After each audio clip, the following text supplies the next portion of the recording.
यो आलु कसरी फल्छ भनेर यदि सहरमा हुर्केको बच्चाहरूलाई सोध्नुभयो भने जेन्जी बच्चाहरूलाई सोध्नु भने यो आलु यो रुखमा फल्छ भन्छ है, रुखमा फल्छ भन्छ।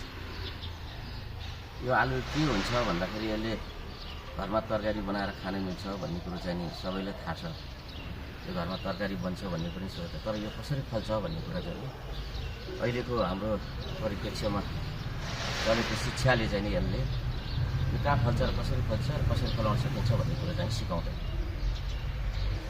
र अधिकांश जेन्जी बच्चाहरूलाई चाहिँ यो आलु चाहिँ रुखमा फल्छ भन्ने कुरो चाहिँ उनीहरूले बुझेका हुन्छ। त्यसले गर्दाखेरि अहिलेको श्रम सांस्कृतिक पार्टीको अध्यक्ष हर्क साम्पाङले शिक्षामा चाहिँ नि अलिकति परिवर्तन ल्याउनुपर्छ भन्नुको कारण चाहिँ यो आलु यो माटोमा कसरी फल्छ, कसरी फलाउन सकिन्छ र यसको विशेषता के हो त्यो पनि जान्नुपर्छ। त्यसले गर्दाखेरि 3 दिन हामीले थ्योरी पढ्ने र 4 दिन प्र्याक्टिकल पढ्ने हुनुको तात्पर्य पनि यो नै हो। किनभने सबै व्यक्ति राजनेता बन्न सक्दैन, सबै व्यक्ति पाइलट बन्न सक्दैन, सबै व्यक्ति डाक्टर बन्न सक्दैन।